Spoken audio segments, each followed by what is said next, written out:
പ്രിയപ്പെട്ട കൂട്ടുകാർക്കും മാസ്റ്റർ കി അക്കാഡമിയുടെ പുതിയൊരു ക്ലാസ്സിലേക്ക് സ്വാഗതം. എൻ്റെ പേര് അഞ്ജലി. ഞാനിന്ന് പഠിപ്പിക്കാൻ പോകുന്ന ടോപ്പിക്ക് രജിസ്ട്രേഷനുമായി ബന്ധപ്പെട്ട കാര്യങ്ങളാണ്. രജിസ്ട്രാറിനെ കുറിച്ചും ഒരു കോപ്പറേറ്റീവ് സൊസൈറ്റി എങ്ങനെയാണ് നമ്മൾ രജിസ്റ്റർ ചെയ്യുന്നത് എന്നതിനെക്കുറിച്ചുമാണ്. ഓക്കെ, അതായത് നമ്മുടെ CSEB എക്സാമുകൾക്ക് സ്ഥിരമായി രജിസ്ട്രേഷനുമായി ബന്ധപ്പെട്ട ചോദ്യങ്ങൾ വന്ന് കാണാറുണ്ട്.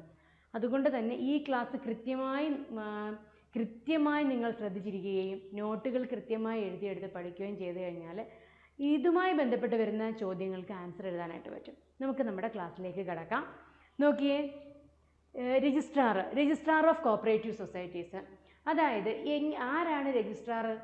ഒരു കോപ്പറേറ്റീവ് സൊസൈറ്റിയെ രജിസ്റ്റർ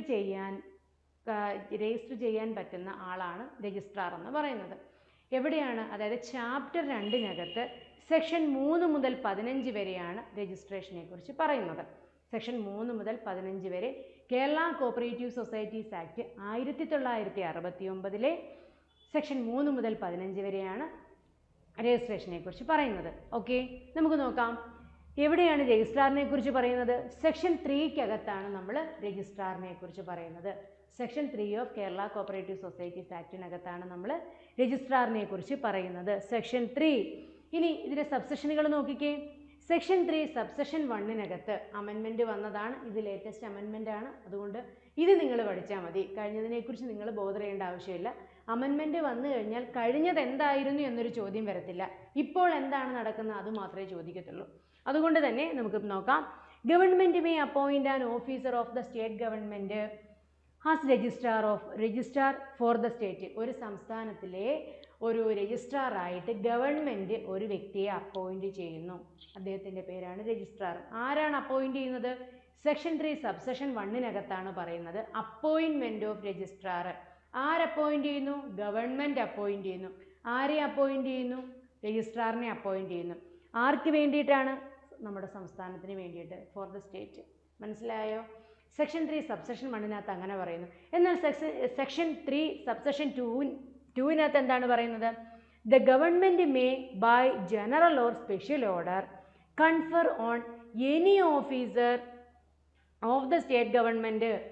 സ്റ്റേറ്റ് ഗവൺമെൻറ്റിൻ്റെ ഒരു ഓഫീസറിനെ, any officer of the state ഗവൺമെൻറ്റിനെ സെക്ഷൻ 3 സബ്സെഷൻ 1 പ്രകാരം കൺഫർ ചെയ്ത് കൊടുക്കുന്നു എന്നുള്ളതാണ് സെക്ഷൻ 3 സബ്സെഷൻ 2 പറയുന്നത്. മനസ്സിലായോ? ദെൻ നോക്കിക്കേ, ഇനി ആരാണ് രജിസ്ട്രാർ? ഒരു കോപ്പറേറ്റീവ് സൊസൈറ്റി രജിസ്റ്റർ ചെയ്യാനുള്ള എല്ലാ പവറുകളും, ഡിസ്ക്രിഷണറി പവറുള്ള ആളാണ് രജിസ്ട്രാർ. അതായത് നമ്മളൊരു കോപ്പറേറ്റീവ് സൊസൈറ്റി രജിസ്റ്റർ ചെയ്യണം എന്നുണ്ടെങ്കിൽ നമുക്ക് ഏത് ടൈപ്പ് കോപ്പറേറ്റീവ് സൊസൈറ്റിയാണ് രജിസ്റ്റർ ചെയ്യണം എന്നുള്ളതിനെക്കുറിച്ച് കുറേ ആളുകൾ ചേർന്നിട്ട് ഒരു പ്രൊസീജിയർ തന്നെയുണ്ട് അല്ലേ? 25 ഡിഫറെൻറ്റ് ഫാമിലിയിലുള്ള മെമ്പേഴ്സ് ചേർന്നിട്ട് ഒരു പ്രൊമോട്ടേഴ്സ് കമ്മിറ്റി രൂപീകരിക്കുന്നു. ദെൻ ഒരു ചീഫ് പ്രൊമോട്ടർ ഉണ്ടാവും. അദ്ദേഹം നമ്മൾ ഏത് ടൈപ്പ് കോപ്പറേറ്റീവ് സൊസൈറ്റി രൂപീകരിക്കണം എന്നതിനെക്കുറിച്ചൊരു ഡ്രാഫ്റ്റഡ് ബൈലോ ഉണ്ടാക്കുന്നു. എന്നതിന് ശേഷം നമ്മുടെ രജിസ്ട്രാറിൻ്റെ അടുത്തോട്ട് ചെല്ലുന്നു. ഞങ്ങളുടെ കോപ്പറേറ്റീവ് സൊസൈറ്റി രജിസ്റ്റർ ചെയ്ത് തരണമെന്നും പറഞ്ഞിട്ട് ഈ എല്ലാ നിയമങ്ങൾക്കും വിധേയമാണെങ്കിൽ മാത്രമേ ഒരു കോപ്പറേറ്റീവ് സൊസൈറ്റി ഒരു രജിസ്ട്രാറിന് രജിസ്റ്റർ ചെയ്ത് കൊടുക്കാൻ പറ്റത്തുള്ളൂ. പറഞ്ഞാൽ മനസ്സിലായോ? ഓക്കെ, അപ്പോൾ നോക്കിക്കേ, എന്താണ് അപ്പം ഒരു കോപ്പറേറ്റീവ് സൊസൈറ്റിയെ രജിസ്റ്റർ ചെയ്യാനുള്ള അധികാരിയാണ് ആര്? രജിസ്ട്രാർ എന്ന് പറഞ്ഞാൽ. രജിസ്റ്റർ ചെയ്യാനുള്ള അധികാരി മാത്രമൊന്നുമല്ല, ഒരു കോപ്പറേറ്റീവ് സൊസൈറ്റിയെ രജിസ്റ്റർ ചെയ്യാൻ പറ്റും, റെഗുലേറ്റ് ചെയ്യുന്നു. അതുമാത്രമല്ല, ഇത് മോശമായിട്ടാണ് ലോസിലാണ് പ്രവർത്തിക്കുന്നതെന്നുണ്ടെങ്കിൽ എന്ത് ചെയ്യും? അതിനെ വൈൻഡപ്പ് ചെയ്യാനുള്ള അധികാരം ആർക്കുണ്ട്? രജിസ്ട്രാറിനുണ്ട്. മനസ്സിലായോ? അത്രത്തോളം പവർ ഉള്ള ഒരാളാണെങ്കിൽ അദ്ദേഹത്തിൻ്റെ പൊസിഷനും വലുതായിരിക്കും അല്ലേ? അദ്ദേഹം ആരാണെന്നറിയോ? ഒരു IAS ഓഫീസർ ആയിരിക്കും കേട്ടോ. എപ്പോഴും ഒരു സംസ്ഥാനത്തിലെ രജിസ്ട്രാർ എന്ന് പറഞ്ഞാൽ അദ്ദേഹത്തിന് വളരെ പവറുള്ള ഒരാളാണ്. അദ്ദേഹം ഒരു IAS ഓഫീസർ ആയിരിക്കും. ഈ രജിസ്ട്രാർ ഒരു IAS ഓഫീസർ ആവണമെന്ന് പറഞ്ഞ കമ്മിറ്റി ഏതാണെന്ന് വെച്ചാൽ VL മേത്ത കമ്മിറ്റിയാണ് കേട്ടോ. നമുക്ക് പറയാം. നോക്കിക്കേ, അപ്പം രജിസ്ട്രാർ എന്ന് പറഞ്ഞാൽ the competent authority to register a cooperative society. ഒരു കോപ്പറേറ്റീവ് സൊസൈറ്റി രജിസ്റ്റർ ചെയ്യേണ്ട കോമ്പീറ്റൻ്റ് അതോറിറ്റിയാണ് ആര്? രജിസ്ട്രാർ എന്ന് പറയുന്നത്. രജിസ്റ്റർ ചെയ്യുന്ന ആളാണ് രജിസ്ട്രാർ ഒരു സംസ്ഥാനത്തിലെ. ഇത് നോക്കിക്കേ, administrative head and official head of the cooperative department. ഒരു കോപ്പറേറ്റീവ് ഡിപ്പാർട്ട്മെൻറ്റിലെ അഡ്മിനിസ്ട്രേറ്റീവ് ഹെഡും ഒഫീഷ്യൽ ഹെഡും ആണ് ആര്? കോപ്പറേറ്റീവ് ഡിപ്പാർട്ട്മെൻറ്റിലെ അഡ്മിനിസ്ട്രേറ്റീവ് ഹെഡും ഒഫീഷ്യൽ ഹെഡുമാണ് രജിസ്ട്രാർ എന്ന് പറയുന്നത്. രജിസ്ട്രാർ ഒരു IAS ഓഫീസർ ആയിരിക്കണം. അതുപോലെ തന്നെ technical head of the cooperative department എന്ന് പറഞ്ഞാലും ആരാണ്? Technical head of the cooperative department എന്ന് പറഞ്ഞാലും രജിസ്ട്രാർ ആണ്. ഡിപ്പാർട്ട്മെൻ്റ് ആണ്, മറന്നു പോകരുത്. ദെൻ രജിസ്ട്രാർ ആരായിരിക്കും? രജിസ്ട്രാർ ഒരു IAS ഓഫീസർ ആയിരിക്കണം. രജിസ്ട്രാർ ആരായിരിക്കണം? രജിസ്ട്രാർ ഒരു IAS ഓഫീസർ ആയിരിക്കണം. രജിസ്ട്രാർ ഒരു IAS ഓഫീസർ ആയിരിക്കണം. രജിസ്ട്രാർ ആരായിരിക്കണം? ഒരു IAS ഓഫീസർ ആയിരിക്കണം. കാര്യം ഇത്രത്തോളം പവറുകളുള്ള ആളല്ലേ. അതായത് ഒരു കോപ്പറേറ്റീവ് സൊസൈറ്റിയെ രജിസ്റ്റർ ചെയ്യാനുള്ള പവറുണ്ട്, അതുപോലെ തന്നെ റെഗുലേറ്റ് ചെയ്യാനുള്ള പവറുണ്ട്, അതുമാത്രമല്ല അതിനെ പിരിച്ചുവിടാൻ വരെ പവറുള്ള ആളാണ് ആര്? രജിസ്ട്രാർ എന്ന് പറയുന്നത്. അദ്ദേഹം ആരാണ്? ഒരു IAS ഓഫീസർ ആയിരിക്കണം. അടുത്ത് നോക്കിക്കേ, political head of the cooperative department. ഒരു കോപ്പറേറ്റീവ് ഡിപ്പാർട്ട്മെൻറ്റിൻ്റെ പൊളിറ്റിക്കൽ ഹെഡ് ആരാണെന്ന് ചോദിച്ചാൽ നമ്മൾ ആരെ പേര് പറയും? ആരായിരിക്കും? മിനിസ്ട്രി ഓഫ് കോർപ്പറേഷൻ ആയിരിക്കും. പൊളിറ്റിക്സ് എന്ന് കേട്ടാലേ നമ്മൾ ഓർത്തേക്കുക, മന്ത്രിയായിരിക്കും. മിനിസ്റ്റർ ഓഫ് കോർപ്പറേഷൻ ആണ് political head of the cooperative department എന്ന് പറയുന്നത്. അതായത് അതുപോലെ തന്നെ ഒരു എന്താ പറയുക, രജിസ്ട്രാർ എന്ന് പറഞ്ഞൊരു പോസ്റ്റ് വേണം എന്ന് പറഞ്ഞത് 1904 കോപ്പറേറ്റീവ് സൊസൈറ്റീസ് ആക്ട് ആണ്. ഇപ്പം 1904 ആക്ട് ഉണ്ട്, 1912 ആക്ട് ഉണ്ട്. അറിയോ എന്താണ് 1904 ആക്ട് എന്ന് പറഞ്ഞാൽ? അതായത് നമുക്ക് നേരത്തെ നിയമങ്ങളൊന്നുമില്ലല്ലോ, സഹകരണ നിയമങ്ങളൊന്നുമില്ല. ആദ്യത്തെ സഹകരണ നിയമമാണ് 1904 ആക്ട്. അതായത് cooperative credit societies act 1904. Okay, ഈ 1904 ആക്ട് പ്രകാരം ക്രെഡിറ്റ് കോപ്പറേറ്റീവ് സൊസൈറ്റികൾ മാത്രമേ രൂപീകരിക്കാൻ പറ്റത്തുള്ളായിരുന്നു. അന്നത്തെ കാലത്തിൽ അങ്ങനെയായിരുന്നു, അങ്ങനൊരു നിയമമായിരുന്നു വന്നേ. അന്നാണ് പറഞ്ഞത് കോപ്പറേറ്റീവ് സൊസൈറ്റികളെ ഓഡിറ്റ് ചെയ്യണമെങ്കിൽ ഒരാൾ വേണം, ഒരു പോസ്റ്റ് വന്നു, പോസ്റ്റ് ഓഫ് ദ രജിസ്ട്രാർ. അങ്ങനെയാണ് ആദ്യമായിട്ടൊരു പോസ്റ്റ് വരുന്നത്. 1904 ആക്ടിലാണ് വരുന്നത് രജിസ്ട്രാർ എന്ന് പറഞ്ഞൊരു പോസ്റ്റ് വരുന്നത്. പക്ഷേ അദ്ദേഹത്തിന് ഒരുപാട് പവർ ഉണ്ടായിരുന്നു. എന്ന് വെച്ചാൽ പവർ എന്നല്ല, അദ്ദേഹത്തിന് ഒരുപാട് വർക്ക് ലോഡ് കൂടുതലായിരുന്നു. അതായത് 1904 ആക്ടിലെ കോപ്പറേറ്റീവ് സൊസൈറ്റീസ് ആക്ട് പ്രകാരം രൂപീകരിച്ച എല്ലാ കോപ്പറേറ്റീവ് സൊസൈറ്റികളുടെയും ഓഡിറ്റ് ചെയ്യേണ്ടുന്ന ഉത്തരവാദിത്തം ആർക്കായിരുന്നു? രജിസ്ട്രാറിനായിരുന്നു. ഡെലിഗേറ്റ് ചെയ്ത് കൊടുക്കാനുള്ള പവർ അതിനില്ലായിരുന്നു. പക്ഷേ എന്താ പറയുക, 1904 വന്ന ആക്ടിന് ഒരുപാട് ഡീമെറിറ്റുകൾ ഉണ്ടായിരുന്നു. എന്താ പറയുക, അത് ഫോളോ ചെയ്യാൻ പറ്റാത്തതായിട്ടുള്ള കുറേ ബുദ്ധിമുട്ടുകളുണ്ടായിരുന്നു 1904 ആക്ടിന്. ക്രെഡിറ്റ് കോപ്പറേറ്റീവ് സൊസൈറ്റികൾ മാത്രമേ രൂപീകരിക്കാൻ പറ്റത്തുള്ളൂ. രജിസ്ട്രാർ ആണെന്നുണ്ടെങ്കിൽ എല്ലാ കണക്കുകളും അദ്ദേഹം ഒറ്റയ്ക്ക് ചെയ്യണം, ഫ്രീ ഓഫ് കോസ്റ്റിൽ ചെയ്യണം. അതുപോലെ തന്നെ അർബൻ എന്നും റൂറൽ എന്നും രണ്ടായിട്ട് തിരിച്ചു. പിന്നീട് കുറേ ഇൻഡിവിജ്വൽസിന് മാത്രമേ മെമ്പർഷിപ്പ് കൊടുക്കത്തുള്ളായിരുന്നു, കോപ്പറേറ്റീവ് സൊസൈറ്റികൾക്ക് മെമ്പർഷിപ്പ് കൊടുക്കത്തില്ല. അങ്ങനെ കുറേ ഡീമെറിറ്റ്സുകളോട് കൂടിയായിരുന്നു അത് വന്നത് 1904 ആക്ട്. വായ്പാ സംഘങ്ങൾ മാത്രമേ രൂപീകരിക്കാൻ പറ്റത്തുള്ളൂ. അങ്ങനെ മാത്രം രൂപീകരിച്ചുകൊണ്ട് നമുക്ക് സംഘങ്ങൾ രജിസ്റ്റർ ചെയ്യാൻ പറ്റത്തില്ല. സോ അന്ന് വന്നതാണ് ഈ രജിസ്ട്രാർ എന്ന് പറഞ്ഞൊരു ഒരു പോസ്റ്റ് എന്ന് പറഞ്ഞാൽ. ഓക്കെ, പിന്നീട് നമ്മൾ ഒരു 1904 ആക്ടിനെ മാറ്റിയതിന് ശേഷം 1912 പുതിയ ആക്ട് വന്നു, കോപ്പറേറ്റീവ് സൊസൈറ്റീസ് ആക്ട് 1912. ഈ 1912 പറയുന്നത് എന്താണ്?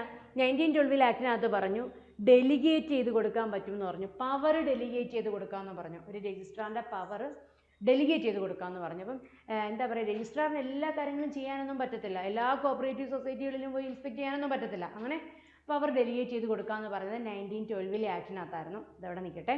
ദെൻ നോക്കിക്കേ, നേരത്തെ പറഞ്ഞില്ലായിരുന്നോ രജിസ്ട്രാർ IAS ഓഫീസർ ആയിരിക്കണം.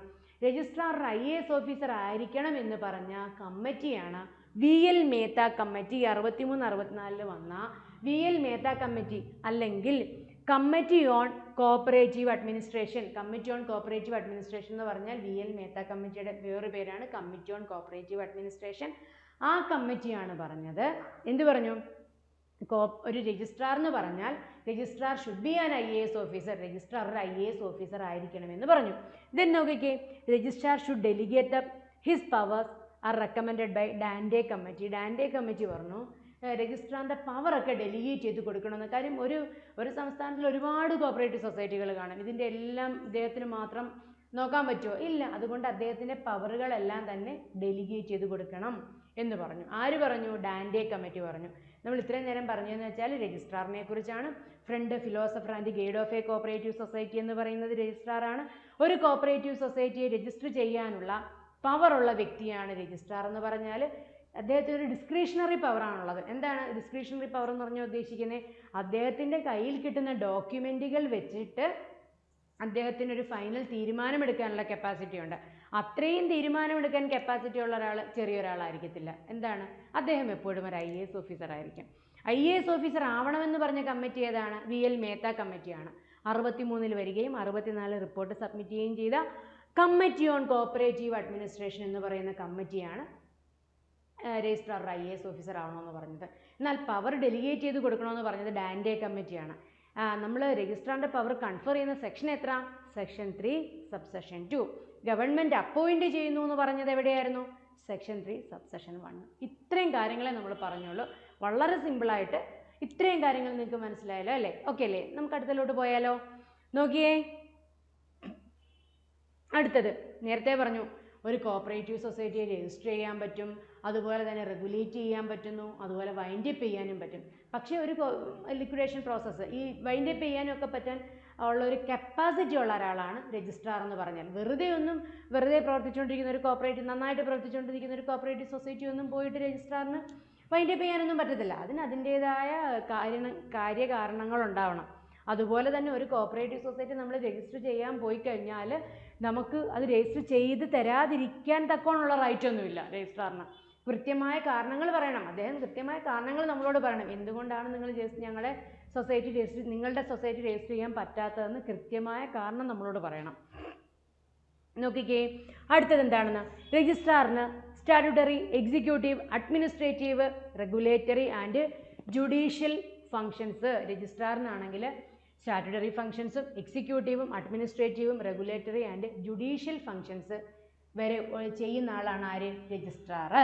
ദെൻ നോക്കിക്കേ, first registrar of cooperative society in Travancore state. ആദ്യത്തെ രജിസ്ട്രാർ, ട്രാവൻകൂർ സ്റ്റേറ്റിലെ ആദ്യത്തെ രജിസ്ട്രാർ ആയിരുന്നു C.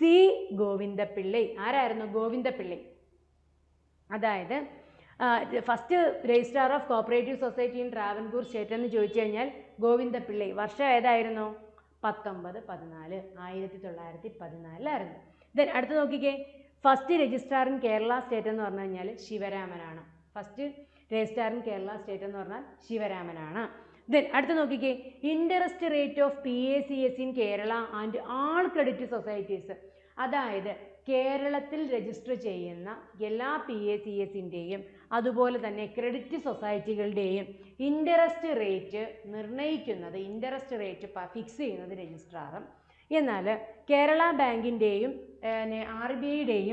RBIയും പ്രവർത്തിക്കുന്നത്, കേരള ബാങ്കും അർബൻ കോപ്പറേറ്റീവ് ബാങ്കും പ്രവർത്തിക്കുന്നത് RBIയുടെ ഗൈഡ് ലൈൻസ് പ്രകാരവുമാണ്. ഓക്കെ അല്ലേ? ഇത്രയും കാര്യങ്ങൾ. അടുത്ത് നോക്കിക്കേ, section 3 subsection 2 government may general order ഇനി നമ്മൾ നേരത്തെ പറഞ്ഞ കാര്യമാണ്. ഗവൺമെൻറ് സ്പെഷ്യൽ ഓർ അല്ലെങ്കിൽ ജനറൽ ഓർഡർ പ്രകാരം confer any officer of the state ഗവൺമെൻറ്റിനെ രജിസ്ട്രാറിൻ്റെ പവറുകൾ എല്ലാം കൺഫർ ചെയ്ത് കൊടുക്കുന്നു. ഓക്കെ, അല്ലെങ്കിൽ കുറച്ച് പവറുകൾ, ചിലപ്പോൾ ഒന്നുകിൽ മൊത്തം പവറുകളും കൊടുക്കും, അതല്ലാന്നുണ്ടെങ്കിൽ കുറച്ച് പവറുകൾ കൊടുക്കും. ഓക്കെ അല്ലേ? Registrar shall have the power to resign any resolution of the general body. അതായത് രജിസ്ട്രാറിന് റെസിഗ്നേഷൻ പവർ ഉണ്ട്. റെസിഗ്നേഷൻ പവർ പറയുന്നത് റൂൾ 176 കേട്ടോ. എങ്ങനെയാണ്? Registrar shall have the power to resign any resolution of the general body or a committee as per rule 176 പ്രകാരം general body ചെയ്യുന്ന ഏതെങ്കിലും ഒരു റെസൊല്യൂഷനെ റിസൈൻ ചെയ്യാൻ, ക്യാൻസൽ ചെയ്യാനുള്ള കഴിവുള്ള ആളാണ് രജിസ്ട്രാർ. നമ്മൾ നേരത്തെ പറഞ്ഞാണ് വളരെ പവർഫുൾ ആയിട്ടുള്ള ഒരാളാണ് രജിസ്ട്രാർ എന്ന് പറയുന്നത് അല്ലേ? നോക്കിയേ, അടുത്തത് നോക്കിക്കേ, നമ്മൾ പിന്നെ എല്ലാ കോപ്പറേറ്റീവ് സൊസൈറ്റികളും നമ്മുടെ രജിസ്ട്രാർമാർ ചെയ്യുന്നെങ്കിലും ചില ടൈപ്പ് ഓഫ് കോപ്പറേറ്റീവ് സൊസൈറ്റികൾ ഫങ്ഷണൽ രജിസ്ട്രാർമാരാണ് രജിസ്റ്റർ ചെയ്യുന്നത്. വലിയ കാര്യമൊന്നുമില്ല, നമ്മൾ വായിച്ചു വെച്ചാൽ തന്നെ നമുക്കിത് കിട്ടുന്ന കാര്യമാണ്. നോക്കിക്കേ, ഇൻഡസ്ട്രിയൽ കോപ്പറേറ്റീവ് സൊസൈറ്റികളെ രജിസ്റ്റർ ചെയ്യുന്നത് ഡയറക്ടർ ഇൻഡസ്ട്രി ആൻഡ് കൊമേഴ്സ് ഡിപ്പാർട്ട്മെൻറ്റാണ്. ഇൻഡസ്ട്രിയൽ കോപ്പറേറ്റീവ് സൊസൈറ്റികളെ ചെയ്യുന്നത്. അതുപോലെ തന്നെ ഫിഷറീസ് ആണെങ്കിലോ director of fisheries department. Then handloom cooperative സൊസൈറ്റികളാണെങ്കിലോ ഡയറക്ടർ ഓഫ് ഹാൻഡ്ലൂം ഡിപ്പാർട്ട്മെൻ്റ് ആണ്. ദെൻ നോക്കിക്കേ, കയർ കോപ്പറേറ്റീവ് സൊസൈറ്റികളാണെങ്കിൽ director of coir department. Then നോക്കിക്കേ, khadi and village industries cooperative societies ആണെങ്കിൽ secretary khadi and village industries ബോർഡാണ് ചെയ്യുന്നത്. എന്ത് ചെയ്യുന്നത്? ഫങ്ഷണൽ രജിസ്ട്രാർ ആണ്. ഇത്തരം ഞാൻ ഈ പറയുന്ന കോപ്പറേറ്റീവ് സൊസൈറ്റികളെ രജിസ്റ്റർ ചെയ്യാനുള്ള അധികാരി ഇവരാണ്, ഈ ഫങ്ഷണൽ രജിസ്ട്രാർമാരാണ്. അതുപോലെ തന്നെ ഡയറി കോപ്പറേറ്റീവ് സൊസൈറ്റികൾ അല്ലെങ്കിൽ ആപ്കോസ് അല്ലെങ്കിൽ ട്രഡീഷണൽ ആണെന്നുണ്ടെങ്കിൽ ഡയറക്ടർ ഓഫ് ഡയറി ഡിപ്പാർട്ട്മെൻ്റ് ആണ്. ഇത്രയും കാര്യങ്ങൾ മറന്നു പോകരുത്. നോക്കിക്കേ, ഇൻഡസ്ട്രിയൽ, ഫിഷറീസ്, ഹാൻഡ്ലൂം, കയറ്, ഖാദി, ഡയറി. നോക്കിക്കേ, പാലുണ്ട്, പിന്നെ കയറുണ്ട്, ദെൻ ഹാൻഡ്ലൂം ഉണ്ട്, മീനുണ്ട്, ഇൻഡസ്ട്രിയലായിട്ട്. ഇതെല്ലാം കൂടെ ഒരൊറ്റ രീതിയിൽ നിങ്ങൾ മനസ്സിലാക്കിയാൽ മതി. ഇതെല്ലാം തന്നെ ഫങ്ഷണൽ രജിസ്ട്രാർ ആയിരിക്കും. ദെൻ ഡയറി എന്ന് കേട്ടാലേ ഡയറക്ടർ ഓഫ് ഡയറി ഡിപ്പാർട്ട്മെൻ്റ് ആണ്. ദെൻ ഖാദി എന്ന് പറഞ്ഞാൽ ഖാദിയുടെ മുണ്ട് കൊടുത്ത് പാലും വാങ്ങിച്ച്, തന്നെ ഖാദിയുടെ മുണ്ട് കൊടുത്ത് പാലും വാങ്ങിച്ച് മീനും വാങ്ങിച്ച് കയറിട്ട് കെട്ടിയിട്ട് എന്ത് പോയി, ജോലിക്ക് പോയി എന്നോ വല്ല ഓർത്താൽ മതി. നിങ്ങൾ ആ രീതിയിലെങ്ങാണ് ഓർത്തിരിക്കുക കേട്ടോ. ഓക്കെ, എന്തായാലും ഇത് ഓർത്തിരിക്കുക. എന്താണ് അപ്പം ഇൻഡസ്ട്രിയൽ കോപ്പറേറ്റീവ് സൊസൈറ്റീസിൻ്റെ രജിസ്റ്റർ ചെയ്യുന്ന ഫങ്ഷണൽ രജിസ്ട്രാർ എന്ന് പറഞ്ഞാൽ director of industry and commerce department ആണ്. ദെൻ ഫിഷറീസ് ആകുമ്പോൾ ഡയറക്ടർ ഓഫ് ഫിഷറീസ് ഡിപ്പാർട്ട്മെൻ്റ് ആണ്. അതുപോലെ ഹാൻഡ്ലൂം ആകുമ്പം director of handloom department. Then കയറാകുമ്പോൾ director of coir department. Then khadi and village industries ആകുമ്പോൾ secretary khadi and village industries board. Then dairy cooperative societies ആകുമ്പം director of dairy department. ഇത്രയും കാര്യങ്ങൾ പറഞ്ഞത് മനസ്സിലായോ? ഇത്രയും കാര്യങ്ങൾ നിങ്ങൾക്ക് വ്യക്തമായോ? ഒന്ന് ചിന്തിച്ച് നോക്കിക്കേ, ജസ്റ്റ് ഒന്ന് ആലോചിച്ച് നോക്കിയേ നിങ്ങൾക്ക് ഇതെല്ലാം കിട്ടുന്നുള്ളത്. അടുത്തിട്ട് all the functions except audit are done by functional registrar. all the functions except audit are done by functional registrar.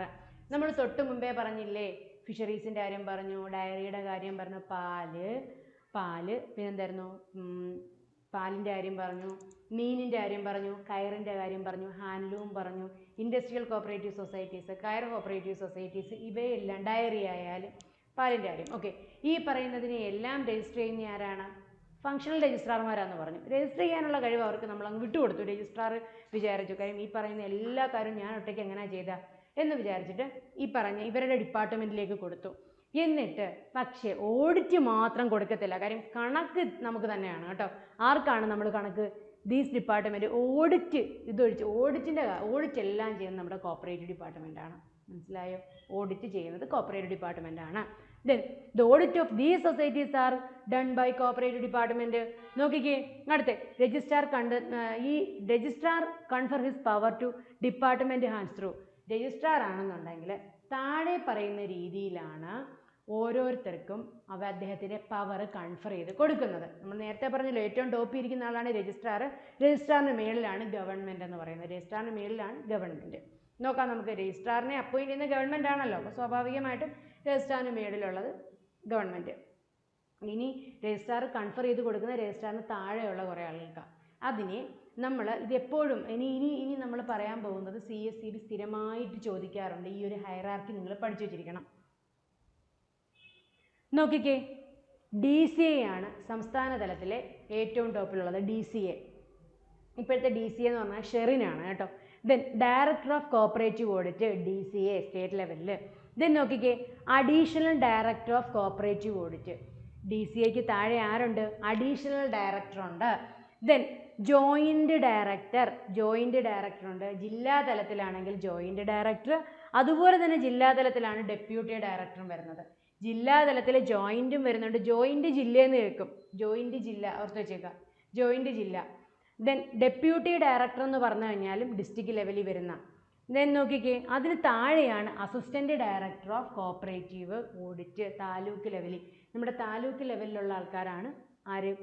Assistant registrar എന്ന് പറഞ്ഞാൽ. നമ്മളൊരു കോപ്പറേറ്റീവ് ഇൻസ്പെക്ടറായി പോയി കഴിഞ്ഞാൽ ആദ്യം കോപ്പറേറ്റീവ് ഇൻസ്പെക്ടറായിട്ട് കയറും, പിന്നെ ജൂനിയറായിട്ട് കയറുന്നു, സീനിയർ ആവുന്നു, പിന്നെ അസിസ്റ്റൻറ്റ് രജിസ്ട്രാർ ആവുന്നു. പിന്നെ നമ്മളിങ്ങനെ പ്രൊമോഷനെ നമുക്കിങ്ങനെ പോകാൻ പറ്റും കേട്ടോ. ഓക്കെ, അതവിടെ നിൽക്കട്ടെ. Then assistant director of cooperative audit. Then senior special grade auditor, senior auditors, junior auditors. അപ്പോൾ ഇതിനെ നിങ്ങൾ പഠിച്ചിരിക്കേണ്ടതെന്ന് പറഞ്ഞാൽ ഇൻസ്പെക്ടർ കഴിഞ്ഞിട്ട് ഒരു ABCD ഫോർമാറ്റ് നമ്മൾ പഠിക്കണം. ABCD താഴേന്ന് മേളിലോട്ട് പഠിക്കണം. നോക്കിക്കേ, assistant director of cooperative audit, assistant director of cooperative audit.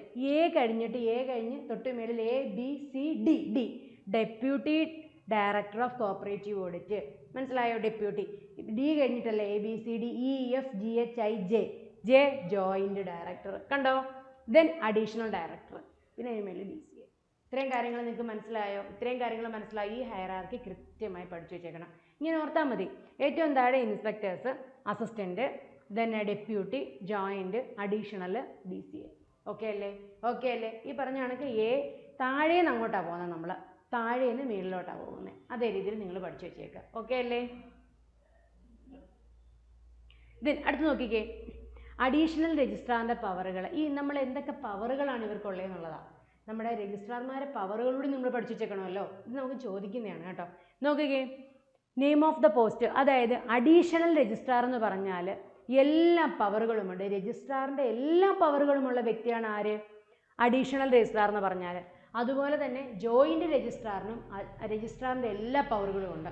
അപ്പോൾ ഇവർ രണ്ടുപേരും വലിയ പുള്ളികളാണ്. ആരൊക്കെയാണ്? അഡീഷണൽ രജിസ്ട്രാർ വായിക്കോട്ടെ, ജോയിൻറ്റ് രജിസ്ട്രാർ വായിക്കോട്ടെ, രജിസ്ട്രാറിൻ്റെ എല്ലാ പവറുകളുമുള്ള ആളുകളാണ്. മനസ്സിലായോ? എന്നാൽ നോക്കിക്കേ, ഡെപ്യൂട്ടി രജിസ്ട്രാർ ആണെന്നുണ്ടെങ്കിൽ all the powers of the രജിസ്ട്രാറിൻ്റെ എല്ലാ പവറുകളുമുണ്ട്. മേളിലത്തെ ഇവർ രണ്ടുപേരും വലിയ പുള്ളികളാണ് കേട്ടോ. അതായത് ആരൊക്കെയാണ്? അഡീഷണൽ രജിസ്ട്രാറും ജോയിൻറ്റ് രജിസ്ട്രാറും. ഓക്കെ. എന്നാൽ തൊട്ട് താഴെ നമ്മൾ ഡെപ്യൂട്ടി രജിസ്ട്രാറിൻ്റെ കാര്യത്തിലോട്ട് വരുമ്പോഴോ എല്ലാ പവറുകളുമുണ്ട്. പക്ഷേ കുറച്ച് പവറുകൾ എന്ന് വെച്ചാൽ ഈ ഇച്ചിരിയുടെ താഴോട്ട് വരുംതോറും പവറുകൾ കുറച്ച് വരികയാണ്. ഓക്കെ, നോക്കിക്കേ, എന്താണ്? എല്ലാ പവറുകളുമുണ്ട്. Powers under section 332 supersession, ഒരു കോപ്പറേറ്റീവ് സൊസൈറ്റി സൂപ്പർസീഡ് ചെയ്യാനുള്ള പവർ. അതുപോലെ തന്നെ സെക്ഷൻ 71 സബ്സെഷൻ 1ഉം 3ഉം, അതായത് ഒരു എന്താ പറയുക, ലിക്വിഡേഷൻ ക്യാൻസൽ ചെയ്യാനുള്ളതും. അതുപോലെ തന്നെ റീവൈറ്റലൈസേഷൻ എന്ന് പറഞ്ഞാൽ എന്താ? പുനരുജ്ജീവിപ്പിക്കുക എന്ന് പറയും. അതായത് ഒരു കോപ്പറേറ്റീവ് സൊസൈറ്റി നഷ്ടത്തിലൊക്കെ പോയി വൈൻഡിങ് എപ്പോഴൊക്കെ ഉള്ള കാര്യങ്ങൾ ചെയ്തുകൊണ്ടിരിക്കുകയാണ്. അപ്പം അതിനെ അവരുടെ മെമ്പേഴ്സിനോട് പറയുകയാണ്, നിങ്ങളൊന്നും കൂടി ഒന്ന് നന്നായിട്ട് പ്രവർത്തിച്ച് അതിനെ പുനരുജ്ജീവിപ്പിച്ചുകൊണ്ട് വരാൻ പറയും. അതിന് പറയുന്ന പേരാണ് റീവൈറ്റലൈസേഷൻ. അത് പോട്ടെ, അതവിടെ നിൽക്കട്ടെ. അപ്പം ഈ നമ്മുടെ ഡെപ്യൂട്ടി രജിസ്ട്രാറിനെ സംബന്ധിച്ചിടത്തോളം താഴെ പറയുന്ന എല്ലാ ഒരു രജിസ്ട്രാറിൻ്റെ എല്ലാ പവറുകളും ഉണ്ട്. ഈ പറയുന്നത് ഒഴിച്ച് സെക്ഷൻ 32ഉം അതുപോലെ തന്നെ സെക്ഷൻ 71 സബ്സെഷൻ 1ഉം 3ഉം 87 റിവിഷൻ ബൈ രജിസ്ട്രാറാണ് സെക്ഷൻ 87 പറയുന്നത്. ഈ കാര്യങ്ങളൊന്നും ചെയ്യാൻ പറ്റത്തില്ല. അതായത് എന്ത് ചെയ്യാൻ പറ്റില്ല? ഒരു കമ്മിറ്റി സൂപ്പർസീഡ് ചെയ്യാൻ പറ്റത്തില്ല. അതുപോലെ തന്നെ order for liquidation and cancel liquidation for revitalization, revision by registrar, ഇത്രയും കാര്യങ്ങൾ ആർക്ക് ചെയ്യാൻ പറ്റത്തില്ല? നമ്മുടെ ഡെപ്യൂട്ടി രജിസ്ട്രാർക്ക് ചെയ്യാൻ പറ്റത്തില്ല. നോക്കിക്കേ, അസിസ്റ്റൻറ്റ് രജിസ്ട്രാറിനാണെങ്കിൽ എല്ലാ പവറുകളും all the powers of the registrar under section 29(2) പ്രകാരം 30 ഓഡിറ്റ്, പിന്നെ ഈ പറഞ്ഞ എല്ലാ കാര്യങ്ങളും ആർക്ക് ചെയ്യാൻ പറ്റും? ഈ all the powers of the രജിസ്ട്രാറിൻ്റെ പവറുകൾ എന്ന് വെച്ചാൽ ഇത്രയും പവറുകളുടെ ഈ പവർ ഒഴികെയുള്ള ബാക്കി എല്ലാ കാര്യങ്ങളും ചെയ്യാൻ പറ്റും. നേരെ മറിച്ച് അസിസ്റ്റൻറ്റ് രജിസ്ട്രാർ എന്ന് പറയുമ്പം എല്ലാ പവറുകളും രജിസ്ട്രാറിന് ചെയ്യാൻ പറ്റും. സെക്ഷൻ 29 സബ്സെഷൻ 2ലെയും അതുപോലെ തന്നെ 30ലെയും ഓഡിറ്റും ഈ താഴെ പറയുന്ന സെക്ഷനുകളായ സെക്ഷൻ 29 സബ്സെഷൻ 2, സെക്ഷൻ 30, 63, 67, 65, 66, 67, 69, 70, 75, 76 വരെയുള്ള സെഷനിലെ ഫങ്ഷൻസ് മാത്രമേ അസിസ്റ്റൻറ്റ് രജിസ്ട്രാറിന് ചെയ്യാനായിട്ട് പറ്റത്തുള്ളൂ. അപ്പോൾ ഇത്രയും കാര്യങ്ങൾ നിങ്ങൾക്ക് മനസ്സിലായോ? ഇത്രയും കാര്യങ്ങൾ മനസ്സിലായല്ലോ. ദെൻ അടുത്ത് നോക്കിക്കേ, ഓരോ രജിസ്ട്രാർമാരെ കുറിച്ചും അവരുടെ ഫങ്ഷൻസിനെ കുറിച്ചുമാണ് നമ്മൾ പറയാൻ പോകുന്നത്. ഓരോ ടൈപ്പ് ഓഫ് രജിസ്ട്രാർമാരെ കുറിച്ചും അവരുടെ ഫങ്ഷൻസിനെ കുറിച്ചുമാണ് നമ്മൾ പറയാൻ പോകുന്നത്. നോക്കിക്കേ, അഡീഷണൽ രജിസ്ട്രാർ എന്ന് പറഞ്ഞാൽ secretary state cooperative employees welfare development board additional registrar ആണ്. എംപ്ലോയീസിനെ നിങ്ങൾ ഓർത്ത് വെച്ചേക്കുക. അഡീഷണൽ രജിസ്ട്രാർ എന്ന് പറഞ്ഞാൽ സെക്രട്ടറിയാണ്. State cooperative employees welfare and development ബോർഡിൻ്റെ സെക്രട്ടറിയാണ്. അതുപോലെ സ്റ്റേറ്റ് കോഓപ്പറേറ്റീവ് യൂണിയനെ നമ്മുടെ SSCU ഉണ്ടല്ലോ, നമ്മൾ കഴിഞ്ഞ ദിവസം പഠിച്ചതാണ് സ്റ്റേറ്റ് കോഓപ്പറേറ്റീവ് യൂണിയനെ കുറിച്ച്, അറിയത്തില്ലയോ?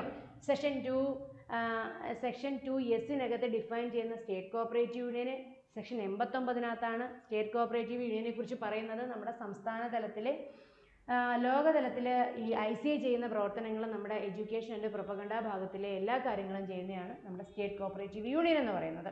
സെക്ഷൻ 89 സ്റ്റേറ്റ് കോഓപ്പറേറ്റീവ് യൂണിയനെ കുറിച്ച് പറയുന്നത്.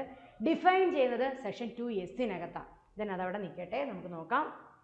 Then secretary of state cooperative യൂണിയന്, then secretary cooperative pension board, pension കൊടുക്കുന്നതും അതുപോലെ തന്നെ എംപ്ലോയീസ് വെൽഫെയർ ആൻഡ് ഡെവലപ്മെൻറ്റ് ബോർഡിൻ്റെയും സെക്രട്ടറിയാണ്.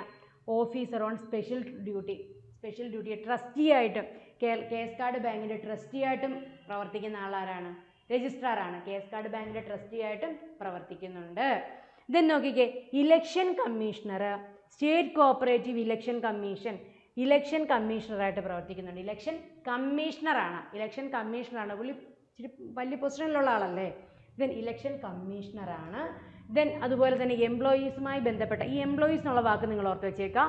Secretary on state cooperative employees welfare development board, then secretary on state cooperative യൂണിയന് സംസ്ഥാന തലത്തിലുള്ള, then secretary on cooperative pension, എംപ്ലോയീസും പെൻഷനും ഓർത്ത് വെച്ചേക്കുക.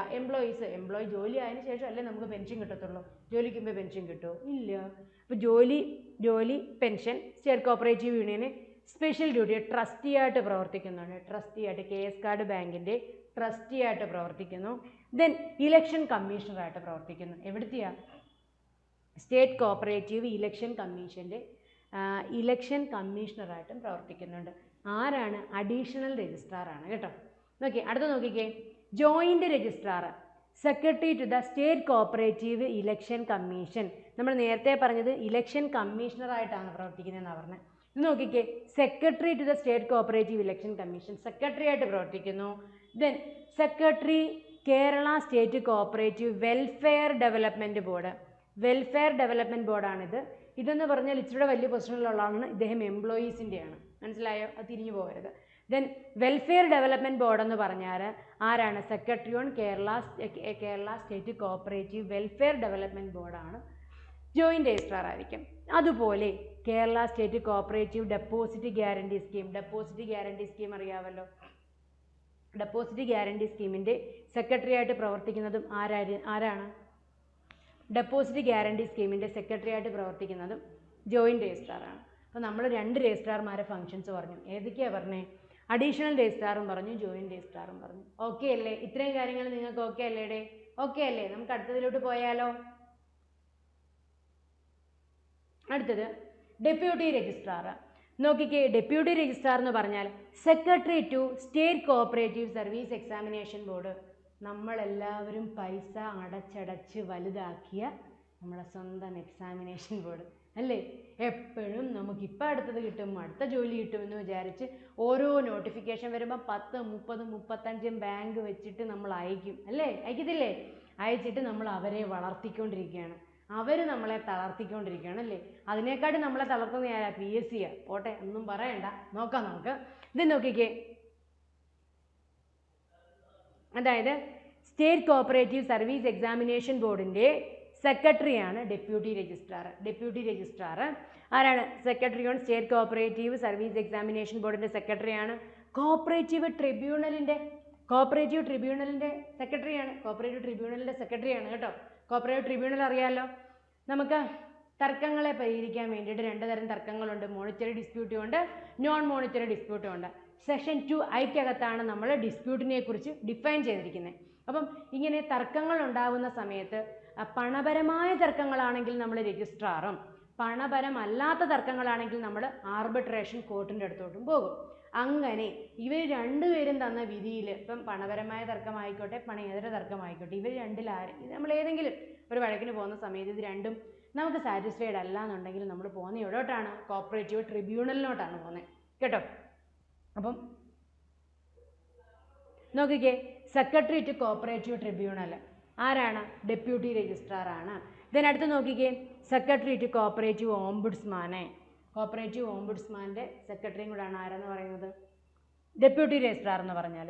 കോഓപ്പറേറ്റീവ് ട്രെയിനിങ് സെൻറ്ററിലെ പ്രിൻസിപ്പാളാണ്. നിങ്ങളൊക്കെ പഠിച്ച HDC കോളേജ് ഇല്ലേടെ, അവിടുത്തെയൊക്കെ പ്രിൻസിപ്പാൾ ആരാണ്? അദ്ദേഹത്തിൻ്റെ പൊസിഷൻ ആരാണ്? ഡെപ്യൂട്ടി രജിസ്ട്രാർ പദവിയിലുള്ള ആളാണ് കേട്ടോ. ഡെപ്യൂട്ടി രജിസ്ട്രാർ പദവിയിലുള്ള ആളാണ്. അപ്പോൾ ഒന്നും കൂടി പറയാം, state cooperative service examination board, നമ്മുടെ സ്വന്തം നമ്മുടെ CSEB examination board, then secretary to cooperative tribunal, അടിയുണ്ടാക്കാൻ ഇപ്പം ഇങ്ങനെ ഓർത്താൽ മതി, നമ്മൾ ജോലി കിട്ടില്ലെങ്കിൽ അടിയുണ്ടാക്കാൻ അങ്ങോട്ടാണ് പോകുന്നതെന്ന് ഓർത്താൽ മതി, ട്രിബ്യൂണലിലോട്ട് പോകുന്നു. ദെൻ കോപ്പറേറ്റീവ് ഓംബുഡ്സ്മാന്, ദെൻ നമ്മുടെ പിന്നെ കോപ്പറേറ്റീവ് കോളേജിൻ്റെയൊക്കെ പ്രിൻസിപ്പാൾ, HDCയുടെയൊക്കെ കോളേജ് ഉണ്ടല്ലോ അതിൻ്റെയൊക്കെ പ്രിൻസിപ്പാൾ. ഇത്രയും ആരാണ്? ഡെപ്യൂട്ടി രജിസ്ട്രാറാണ്. പിന്നെ ഒരുപാട് അസിസ്റ്റൻറ്റ് രജിസ്ട്രാർമാരുണ്ട്. താലൂക്കിലെ ഹെഡാണ് ആര്? അസിസ്റ്റൻറ്റ് രജിസ്ട്രാർ എന്ന് പറഞ്ഞാൽ. എവിടുത്തെ ഹെഡാ? താലൂക്കിലെ ഹെഡാണ്. താലൂക്കിലെ ഹെഡാന്ന് പറയുമ്പോൾ ആരാ? സർക്കിൾ കോപ്പറേറ്റീവ് യൂണിയൻ എന്ന് പറഞ്ഞാൽ താലൂക്ക് ലെവലിൽ പ്രവർത്തിക്കുന്ന സ്ഥാപനങ്ങൾ, താലൂക്ക് ലെവലിലെ സഹകരണ സ്ഥാപനങ്ങളെ കൺട്രോൾ ചെയ്യുകയും അവർക്ക് ആവശ്യമായ ട്രെയിനിങ് കൊടുക്കുകയും ചെയ്യുന്ന സ്ഥാപനമല്ലേ സർക്കിൾ കോപ്പറേറ്റീവ് യൂണിയനെ. എവിടെയാണ് ഇത് ഡിഫൈൻ ചെയ്തിരിക്കുന്നത്? സെക്ഷൻ 2C ഡിഫൈൻ ചെയ്തിരിക്കുന്നത്. സെക്ഷൻ 88 സർക്കിൾ കോപ്പറേറ്റീവ് യൂണിയനെ കുറിച്ച് പറയുന്നത്. കേരളത്തിൽ 64 സർക്കിൾ കോപ്പറേറ്റീവ് യൂണിയനുകളുണ്ട്. ഓക്കെ അല്ലേ? ഒന്നുമില്ല. അപ്പം അസിസ്റ്റൻറ്റ് രജിസ്ട്രാർ എന്ന് പറഞ്ഞാൽ സർക്കിൾ കോപ്പറേറ്റീവ് യൂണിയൻ്റെ സെക്രട്ടറിയാണ്. അതുപോലെ തന്നെ സെക്രട്ടറി ഓൺ ആർബിട്രേഷൻ കോർട്ട്. നമ്മൾ നേരത്തെ പറഞ്ഞില്ലേടേ, നമുക്ക് തർക്കങ്ങൾ ഉണ്ടാവുകയാണെന്നുണ്ടെങ്കിൽ മോണിറ്ററി ഡിസ്പ്യൂട്ട് ആണെങ്കിൽ രജിസ്ട്രാറിൻ്റെ അടുത്തോട്ടും, പണപരമായ തർക്കങ്ങൾക്ക് നമ്മൾ രജിസ്ട്രാറിൻ്റെ അടുത്തോട്ടും, പണപരമല്ലാത്ത തർക്കങ്ങളിലോട്ട് നമ്മൾ ആരെടുത്താണ് പോകുമെന്ന് പറഞ്ഞ്? ആർബിട്രേഷൻ കോർട്ടിൽ പോകുമെന്നാണ് പറഞ്ഞത് അല്ലയോ? അപ്പം secretary of arbitration court, arbitration കോർട്ടിലെ സെക്രട്ടറി ആരാണ്? അസിസ്റ്റൻറ്റ് രജിസ്ട്രാറാണ്. Then special officer for bifurcation of taluk, താലൂക്കുകളെ തമ്മിൽ ബൈഫർക്കേറ്റ് ചെയ്യുന്നതിൻ്റെ സ്പെഷ്യൽ ഓഫീസറായിട്ടും പ്രവർത്തിക്കുന്ന ആരാണ്? അസിസ്റ്റൻറ്റ് രജിസ്ട്രാറാണ്. ദെൻ PACSലെ പ്രിസൈഡിംഗ് ഓഫീസറായിട്ടും P-കാർഡ് ബാങ്കിലെ വാല്യുവേഷൻ ഓഫീസറായിട്ടും ആര് പ്രവർത്തിക്കുന്നു? അസിസ്റ്റൻറ്റ് രജിസ്ട്രാർ പ്രവർത്തിക്കുന്നു. മനസ്സിലായോ? ഇത്രയും കാര്യങ്ങൾ നിങ്ങൾക്ക് മനസ്സിലായോ? ഓക്കെ, ഇത്രയും കാര്യങ്ങൾ നിങ്ങൾക്ക് മനസ്സിലായെന്ന് വിശ്വസിക്കുന്നു. നമ്മൾ പറഞ്ഞതെന്ന് വെച്ചാൽ ഈ ഒരു ക്ലാസ്സിൽ നമ്മൾ പറഞ്ഞത് ചാപ്റ്റർ 2 രജിസ്ട്രേഷനെ കുറിച്ച് തന്നെ പറയുന്നത് ചാപ്റ്റർ 2 ഓഫ് 1969 കോപ്പറേറ്റീവ് സൊസൈറ്റീസ് ആക്റ്റിലാണ്. ദെൻ അതിനകത്ത് സെക്ഷൻ 3 നമ്മൾ രജിസ്ട്രാറിനെ കുറിച്ച് പറഞ്ഞത്. അതുപോലെ തന്നെ വേറൊരു കാര്യമുണ്ട് കേട്ടോ, സെക്ഷൻ 2P സെക്ഷൻ 2P അത് ഞാൻ പറയാൻ മറന്നു പോയതാ. സെക്ഷൻ 2P നമ്മൾ രജിസ്ട്രാറിനെ ഡിഫൈൻ ചെയ്യുന്നത്. മനസ്സിലായോ? Friend, philosopher and guide of a cooperative society എന്ന് പറയുന്നത് രജിസ്ട്രാറാണ്. ഒരുപാട് പവറുകളുള്ള ആളാണ് അദ്ദേഹം അല്ലയോ? അതായത് ഒരു കോപ്പറേറ്റീവ് സൊസൈറ്റിയെ രജിസ്റ്റർ ചെയ്യാൻ പറ്റുന്നു, റെഗുലേറ്റ് ചെയ്യാൻ പറ്റുന്നു, വൈൻഡപ്പ് ചെയ്യാൻ പറ്റുന്നു, അങ്ങനെ പല പവറുകളുള്ള ആളാണ് രജിസ്ട്രാർ എന്ന് പറഞ്ഞാൽ. അതുകൊണ്ട് തന്നെ പല പവർ ഉണ്ടായിട്ട് എന്തായിരിക്കണം? അദ്ദേഹം വലിയൊരു ഓഫീസർ ആയിരിക്കണം. അതുകൊണ്ട് അദ്ദേഹം ഒരു IAS ഓഫീസറാണ്. IAS ഓഫീസർക്ക് മാത്രമേ രജിസ്ട്രാർ ആവാൻ പറ്റത്തുള്ളൂ.